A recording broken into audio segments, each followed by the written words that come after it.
આજે હું તમારી સાથે શેર કરીશ ગુજરાતી સ્ટાઇલ આખા ગુંદાના શાકની રેસીપી. તો આ શાક ફક્ત 15 મિનિટમાં મસાલેદાર અને સ્વાદમાં એકદમ ચટપટું બને છે. જનરલી ગુંદાનું શાક ઘરમાં બધાનું ફેવરિટ નથી હોતું, પણ એકવાર આ મસાલા સાથે તેને બનાવશો તો લટપટ ગ્રેવી સાથે શાક સ્વાદમાં એટલું ટેસ્ટી બનશે કે ઘરના બધાને ભાવશે.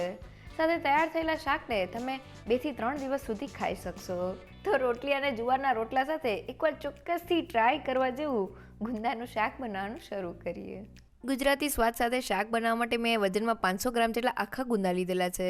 આ માપથી ઘરની 5 થી 6 વ્યક્તિને સર્વ થાય તેટલું શાક તૈયાર થશે. તેને ઉકળતા પાણીમાં એડ કરી દઈએ. સાથે સ્વાદ પ્રમાણે મીઠું એડ કરીને તેને હાઈ ગેસની ફ્લેમ પર ફક્ત 5 મિનિટ માટે બોઇલ કરી લઈએ. તો લગભગ 5 મિનિટ જેવું થઈ ગયું છે અને ચમચામાં ગુંદાને લઈને છરીની મદદથી જોઈએ તો છરી એકદમ સારી રીતે ગુંદામાં જાય છે. મીન્સ આપણા ગુંદા 80% જેવા કૂક થઈ ગયા છે. તો હવે તેને પાણીમાંથી કાઢી લઈએ અને પ્લેટમાં રાખીને થોડા ઠંડા કરી લઈએ. તો થોડી જ વારમાં આપણા ગુંદા ઠંડા થઈ ગયા છે. એક ગુંદાને લઈ લઈએ અને ડીટીયાના ભાગને કાઢી લઈએ. દસ્તાની મદદથી ગુંદાને થોડો દબાવી દઈએ અને છરીની મદદથી તેના ડીટીયાના ભાગને કાઢી લઈએ. અને હવે આ રીતના બધા જ ગુંદાને તૈયાર કરી લઈએ. તો ગુંદામાંથી ડીટીયા કે ઠળિયા કાઢ્યા વગર આપણે તેને હાઈ ગેસની ફ્લેમ પર પાણીમાં ફક્ત 5 મિનિટ માટે બોઇલ કરશું તો ગુંદા સોફ્ટ થઈ જશે અને તે 80% જેવા કૂક થઈ જશે. અને પછી ગુંદામાંથી ઠળિયા કાઢવું એકદમ સહેલું થઈ જશે. હવે શાકના મસાલા માટે 3 મોટી ચમચેલા શેકેલા સિંગદાણા લીધેલા છે. સાથે તેટલા જ પ્રમાણમાં એટલે કે 3 મોટી ચમચેલા સફેદ તલ અને 1/4 કપ જેટલા ગાંઠિયા લીધેલા છે. તમે કોઈ પણ ફરસાણ લઈ શકો છો. હવે 2 મોટી ચમચેલા કાજુ, 2 મોટી ચમચેલા મગજતરીના બી અને 4 મોટી ચમચેલું કોપરાનું છીણ લીધેલું છે. હવે બધી જ વસ્તુને મિક્સર જારમાં એડ કરી દઈએ અને ઢાંકણ બંધ કરીને મિક્સરને આ રીતના રિવર્સ બાજુ એટલે કે પલ્સ ઉપર ચાલુ બંધ કરતા જઈને તેને ગ્રાઇન્ડ કરી લઈએ. અને ઢાંકણ ખોલીને જોઈએ તો આ રીતનો અધકચરો પાવડર તૈયાર થઈ ગયો છે. તેને મિક્સિંગ બાઉલમાં એડ કરી દઈએ. સાથે સ્વાદ પ્રમાણે મીઠું અને મેં અહીંયા 1/4 કપ અને 4 મોટી ચમચેલા પોહા લીધેલા છે. તો રેગ્યુલર બટેટા પોહા માટે જે પોહા વાપરતા હોય તે જ લીધેલા છે. સાથે મેં અડધા કપ જેટલી કાચી કેરીને ઝીણી ખમણીથી ખમણી લીધેલી છે. અને મસાલામાં 1 ચમચેલો હળદર પાવડર, 2 મોટી ચમચેલું લાલ મરચું પાવડર, 2 મોટી ચમચેલું ધાણા જીરું પાવડર, સાથે 1 ચમચેલો શેકેલા જીરાનો પાવડર, 1 ચમચેલો કિચન કિંગ મસાલો, તમે તેની જગ્યાએ ગરમ મસાલા પાવડરનો ઉપયોગ પણ કરી શકો છો. સાથે બધા ટેસ્ટને બેલેન્સ કરવા માટે 2 મોટી ચમચેલો ગોળ એડ કરી દઈએ. અને મસાલામાં એકદમ સરસ બાઇન્ડિંગ આવે તેના માટે 3 મોટી ચમચેલું તેલ એડ કરી દઈએ. સાથે થોડા કોથમીરના પાન એડ કરીને બધી જ વસ્તુને મિક્સ કરી લઈએ. તો બધી વસ્તુ મિક્સ થઈને ફક્ત 2 મિનિટમાં આપણો શાકનો મસાલો તૈયાર થઈ ગયો છે.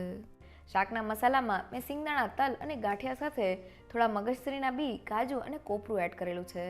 આ ત્રણેય વસ્તુ એડ કરવાથી શાકના મસાલામાં એક ક્રીમી ટેક્સચર આવે છે અને તેનો સ્વાદ પણ વધી જાય છે. અહીંયા જો તમારે તેને એડ ના કરવા હોય તો તમે તેને સ્કીપ પણ કરી શકો છો. આ સિવાય ગુંદાની ચીકાશ ઓછી કરવા માટે મેં તેમાં થોડી કાચી કેરી અને પોહા એડ કરેલા છે, જેનાથી ગુંદાની ચીકાશ એકદમ સારી રીતે શોષાઈ જશે અને મસાલાનો સ્વાદ પણ વધી જશે. અહીંયા મિક્સરમાં આપણે થોડા ચડિયાતા મસાલા એડ કરવાના છે, જેથી શાકનો સ્વાદ એકદમ સરસ આવે. આ મિક્સર સિવાય આપણે શાકમાં બીજા કોઈ પણ મસાલા એડ નથી કરવાના. હવે શાક વઘારવા મેં પેનમાં થોડું તેલ લીધેલું છે. તો તેલનું માપ તમે તમારા ટેસ્ટ પ્રમાણે વધુ કે ઓછું કરી શકો છો. ગરમ તેલમાં 1 ચમચેલી રાઈ, 1 ચમચેલું જીરું, 1 પિંચ જેટલી હિંગ અને મેં થોડા સૂકા મસાલા લીધેલા છે, જેમાં 1 નંગ જેટલું બાદિયું, 1 ઇંચ જેટલો તજનો ટુકડો, 2 થી 3 નંગ જેટલા લવિંગ અને 2 થી 3 નંગ જેટલી એલચી લીધેલી છે.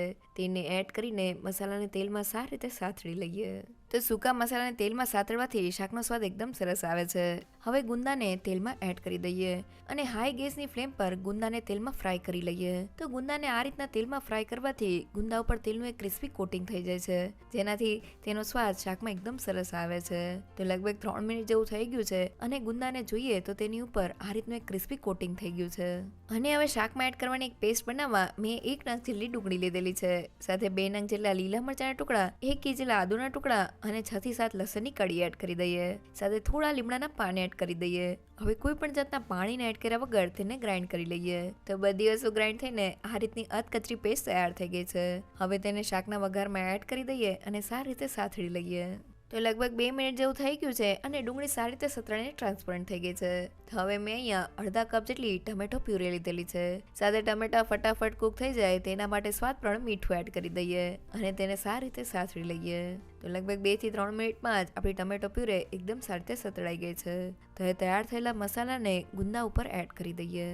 તો મેં બધા જ મસાલાને ગુંદા ઉપર એડ કરી દીધેલો છે. હવે આપણે તેને મિક્સ નથી કરવાનો. કડાઈ ઉપર આ રીતનું મોટું ઢાંકણ ઢાંકી દઈએ અને તેમાં પાણી એડ કરી દઈએ. હવે ગેસની ફ્લેમ એકદમ લો કરી દઈએ અને શાકને ધીમા ગેસ પર કૂક કરી લઈએ. તો ધીમા ગેસ પર લગભગ 7 થી 8 મિનિટ જેવું થઈ ગયું છે. હવે ઢાંકણને લઈ લઈએ. તો તમે જોઈ શકો છો કે મસાલો ગુંદામાં સારી રીતે એબ્ઝોર્બ થઈ ગયો છે અને મસાલાની સાઇડ્સમાંથી આ રીતનું તેલ છૂટું પડી ગયું છે. તો હવે મસાલાને એકદમ સારી રીતે ગુંદામાં મિક્સ કરી લઈએ. તો મસાલો સારી રીતે મિક્સ થઈને ગુંદા ઉપર કોટ થઈ ગયો છે. તો હવે ગેસની ફ્લેમ બંધ કરી દઈએ અને શાકને 2 મિનિટ માટે ઠંડુ કરી લઈએ. હવે શાકનો રસો કરવા માટે મેં 1.5 કપ એટલે કે 1 કપની ઉપર અડધા કપ જેટલી છાશ લીધેલી છે. તેને શાકમાં એડ કરી દઈએ અને સારી રીતે મિક્સ કરી લઈએ. અને હવે ગેસની ફ્લેમ ચાલુ કરીને શાકને ધીમા ગેસ પર 2 થી 3 મિનિટ માટે કૂક કરી લઈએ. તો લગભગ 3 મિનિટ જેવું થઈ ગયું છે અને શાકની સાઇડ્સમાંથી તેલ છૂટું પડી ગયું છે. મીન્સ તે સારી રીતે કૂક થઈ ગયું છે. તૈયાર થયેલા શાકની કન્સિસ્ટન્સી તમને બતાવું તો તે આ રીતના ગુંદા ઉપર કોટ થઈને લચકા પડતી તૈયાર થઈ છે, જે એકદમ પરફેક્ટ છે. તો હવે શાક ઉપર 1 ચમચી કસૂરી મેથીને હાથેથી ક્રશ કરીને એડ કરી દઈએ. સાથે થોડા સફેદ તલને એડ કરી દઈએ અને કોથમીરના પાન એડ કરીને બધી જ વસ્તુને મિક્સ કરી લઈએ. તો બધી વસ્તુ મિક્સ થઈને આપણું શાક બનીને તૈયાર થઈ ગયું છે. ગેસની ફ્લેમ બંધ કરી દઈએ. જોતાં જ ખાવાનું મન થઈ જાય એવું આખા ગુંદાનું શાક બનીને તૈયાર થયું છે. ને બનાવવું એકદમ સહેલું. તો શાકમાં મસાલો એડ કર્યા પછી આપણે તેને જરા પણ મિક્સ નથી કરવાનો. ધીમા ગેસ પર આપણે શાકને ઢાંકી દેવાનું છે, જેથી મસાલાની બધી જ ફ્લેવર આપણા ગુંદામાં એબ્ઝોર્બ થઈ જાય. સાથે શાકમાં રસો કરવા માટે પાણીની જગ્યાએ થોડી છાશ એડ કરવાથી શાકનો સ્વાદ એકદમ વધી જાય છે. છાશ એડ કરતાં પહેલાં આપણે શાકને થોડું ઠંડુ કરી લેવાનું છે, જેથી આપણી છાશ જરા પણ ફાટે નહીં. તો એ તૈયાર થયેલા શાકને જુવારના રોટલા સાથે સર્વ કરી લઈએ.